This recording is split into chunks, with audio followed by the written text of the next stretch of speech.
From Pacifica Radio, this is Democracy Now! I'm Alan Dershowitz, and in my new book, The Case for Israel, I try to make the progressive case for a two-state solution, and I insist that when the Palestinian leadership really wants a Palestinian state more than they want to see the end of the Jewish state of Israel, this century-long conflict, which could have been resolved long ago, will finally be resolved. Hi, I'm Norm Finkelstein. I read Alan Dershowitz's book twice. I carefully checked the sources, and it's my impression that the book does raise serious questions about his academic integrity, his intellectual honesty, and raises serious questions about whether he's even qualified to teach at Harvard University. Well, this Today, is a debate on the case for Israel. All that and more coming up.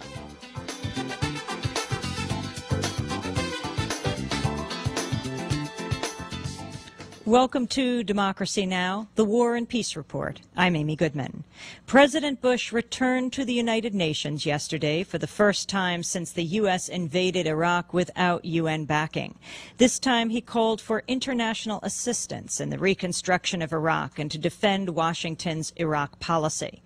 On Iraq, Bush rejected proposals by France and Germany for power to be quickly transferred from the occupying U.S. and British forces back to the Iraqi people.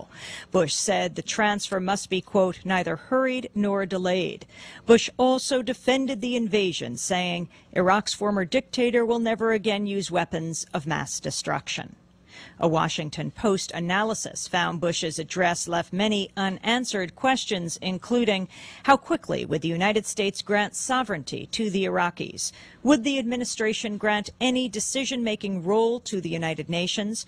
Or does the administration simply want assistance without giving up much in return? The Bush administration's policy of preemptive attack came under criticism from both Secretary General Kofi Annan and French President Jacques Chirac. Chirac said, quote, the United Nations has just weathered one of its most serious trials in its history. Respect for the UN Charter, the use of force were at the heart of the debate. The war, which was started without the authorization of the Security Council, has shaken the multilateral system. Annan added on preemptive attacks, quote, my concern is that if it were to be adopted, it would set precedents that resulted in a proliferation of the unilateral and lawless use of force with or without justification. Although Annan did not specifically refer to the United States, the New York Times reports he gave the impression that he believed Washington is endangering world peace with its foreign policies.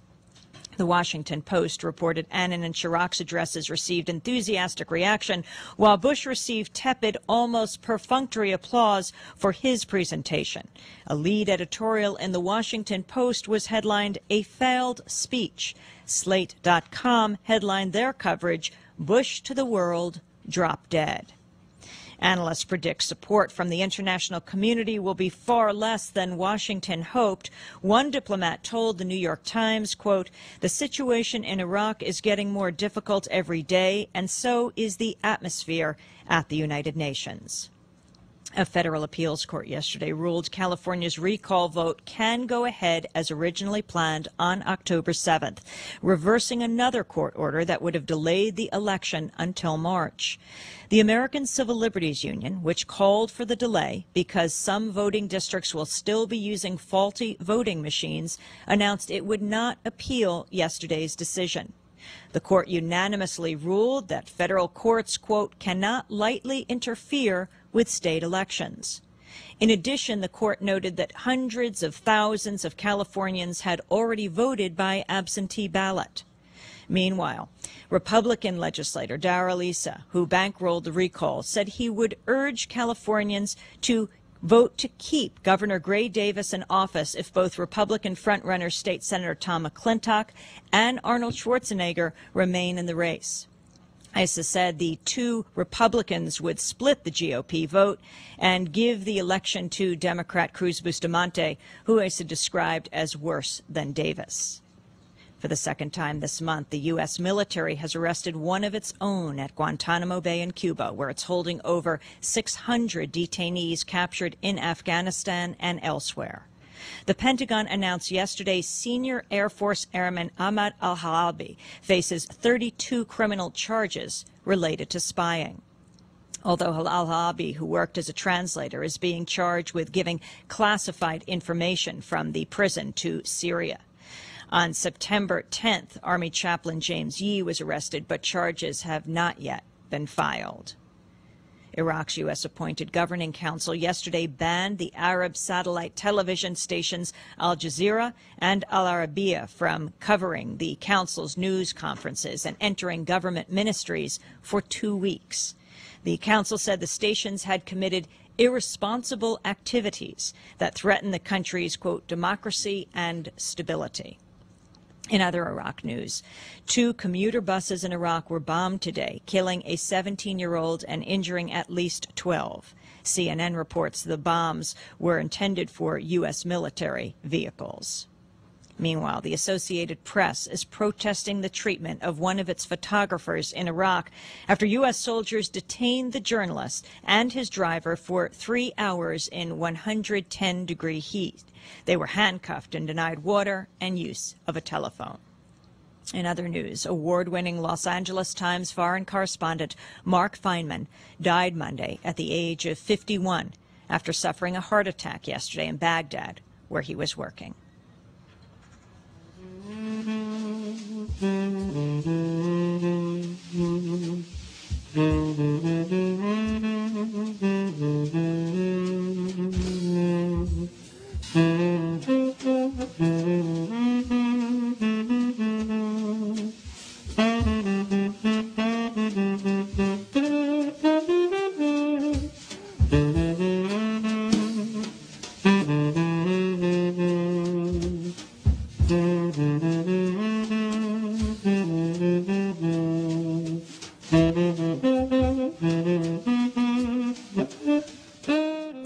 Out of Nowhere by saxophonist Frank Lowe with drummer Philip Wilson. Frank Lowe died Friday at the age of 60 in New York. You are listening to Democracy Now!, the War and Peace Report. I'm Amy Goodman. A 15-year-old unarmed Palestinian boy was killed and 14 Palestinians wounded when Palestinian militants and Israeli forces clashed in the southern Gaza Strip today. 20 Israeli tanks and bulldozers entered the Rafah refugee camp shortly after midnight, after 5 mortar shells were fired at a block of Israeli settlements in the Gaza Strip. No injuries or damage was reported. Meanwhile, Israeli Foreign Minister Silvan Shalom is scheduled to meet U.S. National Security Advisor Condoleezza Rice and Secretary of State General Colin Powell today to discuss the U.S. position on the route of the so-called security fence in the West Bank. Prior to the meetings, Shalom said during an interview on the fence that Israel should, quote, do everything to defend as many West Bank settlers as possible, and said the purpose of the fence is to defend Israeli citizens. Meanwhile, the Israeli newspaper Haaretz is reporting the Israeli government spends at least $560 million a year on subsidies, infrastructure, and education for 220,000 Jewish settlers living in the West Bank and Gaza. The figure does not include military spending in those areas. Haaretz says Israel has spent at least $10.1 billion on the settlement since capturing the West Bank and Gaza in 1967.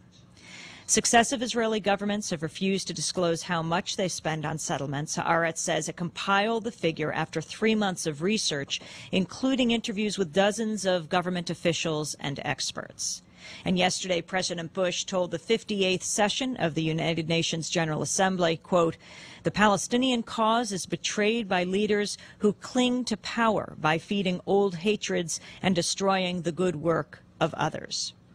This comes days after the UN voted 133-4 to condemn Israel's decision to, quote, remove Palestinian leader Yasser Arafat. The United States, Israel, the Marshall Islands, and Micronesia voted against the measure. Well,